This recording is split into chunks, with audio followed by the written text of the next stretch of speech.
Hello అండి. చేపల పులుసు ఎంత ఈజీగా చేసుకోవచ్చో ఇప్పుడు నేను మీకు చూపిస్తాను. ముందుగా మనము వేయించి పెట్టుకున్న మసాలాలు. దీంట్లో ధనియాలు, మిరియాలు, ఆవాలు, జీలకర్ర, మెంతులు, తర్వాత సాజీర ఇలా ఏదైతే మనం గరం మసాలాగా పెట్టుకుంటామో అన్నీ వేసుకొని మంచిగా మెత్తగా గ్రైండ్ చేసుకోవాలి. అందులోనే అల్లం వెల్లుల్లిపాయ, టమాటా, ఉల్లిపాయ ముక్కలు, కొద్దిగా కొత్తిమీర, అలాగే కొద్దిగా పచ్చిమిర్చి, ఎవరి ఇష్టమైతే కొద్దిగా కరివేపాకు, నేనైతే కరివేపాకు కూడా వేస్తున్నాను. వేసుకొని మెత్తగా గ్రైండ్ చేసుకొని పేస్ట్ని పక్కన పెట్టుకుందాం. ఆ తర్వాత బాణీ తీసుకొని అందులో ఆయిల్ వేసుకొని, ఆల్రెడీ మనం ఉల్లిపాయలు మిక్సీ పట్టుకున్నాం కాబట్టి జస్ట్ ఒక పెద్ద ఉల్లిపాయ మందం ఉల్లిపాయ కోసుకొని, ఉల్లిపాయ, పచ్చిమిర్చి, కరివేపాకు ఈ 3 గోల్డెన్ కలర్ వచ్చిన దాకా వేయించుకోవాలి. అలా వేయించుకున్న తర్వాత ఇందులో మనము ఆల్రెడీ పేస్ట్ చేసి పక్కన పెట్టుకున్న ఏదైతే గ్రేవీ ఉందో ఆ గ్రేవీని ఇందులో వేసుకుందాం.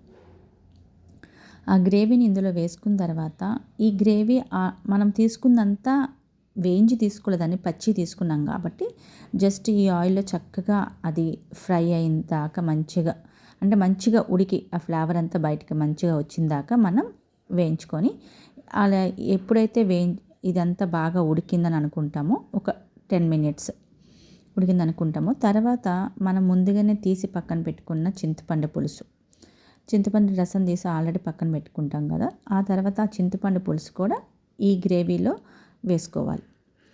ఎప్పుడైతే చింతపండు పులుసు తీసి గ్రేవీలో వేసుకుంటామో తర్వాత దానికి సంబంధించిన మనకి ఇప్పుడు ఇన్ని ముక్కలు ఉన్నాయి కదా, ఇన్ని ముక్కలకి ఎంత వాటర్ కావాలో ఆ వాటర్ కూడా ఇప్పుడు ఈ గ్రేవీలోనే వేసేసుకుంటాం. ఈ గ్రేవీలోనే వేసుకొని ఇది చింతపండు కూడా మొత్తం పచ్చిదే కాబట్టి చక్కగా ఒక 10 మినిట్స్ 15 మినిట్స్ అయినా పర్వాలేదు. శుభ్రంగా అది మంచిగా బాయిల్ ఆ అరోమా అంతా మంచిగా వెల్ కుక్ అయిన దాకా మనం ఒక 15 మినిట్స్ వెయిట్ చేసి ఇందులో కొత్తిమీర వేసుకోవచ్చు. వేసుకున్న తర్వాత ఇది కూడా బాగా బాయిల్ అవ్వాలి. ఎలా అంటే ఇదంతా బాగా బాయిల్ అయిన తర్వాత మనము చేపల ముక్కలు ఆల్రెడీ ఉప్పు, కారం, పసుపు వేసుకొని 1/2 అవర్ ఉంచాను నేను. ఆ బాయిల్ అయిన తర్వాత కొద్దిగా సిమ్లో చేంజ్ చేసుకున్న తర్వాత ఏవైతే చేపల ముక్కలు ఉన్నాయో ఈ చేపల ముక్కల్ని మనము చాలా జాగ్రత్తగా ఒక్కొక్కటి ఒకదాని మీద ఒకటి పడకుండా మొత్తం సెట్ చేసుకోవాలి. సెట్ చేసుకొని నీట్గా అయిన తర్వాత ఈ చేప ముక్కలు ఆల్రెడీ మనము ఇది బాగా బాయిల్ అయిన తర్వాత ఇది బాగా కుక్ అయిన తర్వాత మనం చేప ముక్కలు వేస్తాం, గుర్తుపెట్టుకోండి. ఇలా ఎప్పుడైనా చేప ముక్కలు వేసుకున్న తర్వాత ఒక 15 మినిట్స్ కన్నా ఎక్కువ ఉంచొద్దు. ఎందుకంటే చేపలు చాలా తొందరగా ఉడికిపోతాయి కాబట్టి ఎక్కువ ఉడికినా కూడా మనం ముక్క తీసేటప్పుడు అది విరిగిపోతుంది, అంత మంచిగా అనిపించదు. అందుకని మనం ఒక 15 మినిట్స్ తర్వాత తీసేస్తాం కాబట్టి ఇది ఫస్ట్ ఏదైతే ముక్కలన్నీ వేసామో ముక్కలు వేసిన తర్వాత జస్ట్ స్టార్టింగ్ ఇప్పుడే వేసాం కాబట్టి జస్ట్ గరిటతో మనము దాన్ని కదపొచ్చు, కానీ తర్వాత గరిటతో కదపొద్దు. నేను స్టార్టింగ్ కాబట్టి గరిటతో కదుపుతున్నాను, తర్వాత గరిటతో కదపొద్దు. జస్ట్ ఒక క్లాత్ కానీ ఏదైనా పట్టుకొని జస్ట్ ఇలా కుదిపితే సరిపోతుంది. స్టార్టింగ్ కాబట్టి నేను గరిటతో కదిపాను.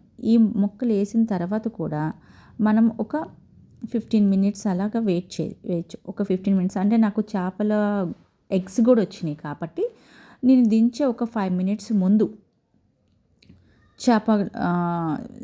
ఏవైతే చేప ఎగ్స్ వచ్చినాయో ఆ ఎగ్స్ కూడా దించే 5 మినిట్స్ ముందు మాత్రమే, అంటే ఈ చేపల ముక్కలు బాగా బాయిల్ అయిన తర్వాత బాయిల్ అవుతుంది కదా, ఆ బాయిల్ అయ్యి ఇంకా జస్ట్ ఈ ఫిష్ ఇంకా ఉడికిపోతుంది, ఇంకా 5 మినిట్స్లో ఉడికిపోతుంది అనగా అప్పుడు ఏవైతే ఫిష్ ఎగ్స్ ఉన్నాయో అవి జాగ్రత్తగా ఒక కార్నర్కి, ఇప్పుడు ఆ పులుసు ఉంది కదా, ఆ పులుసు కార్నర్కి జస్ట్ ఇలా వేసేసుకోవాలి. ఎందుకంటే ఇది మనం సరిగ్గా వేయకపోతే ఆ చేప గుడ్డు అనేది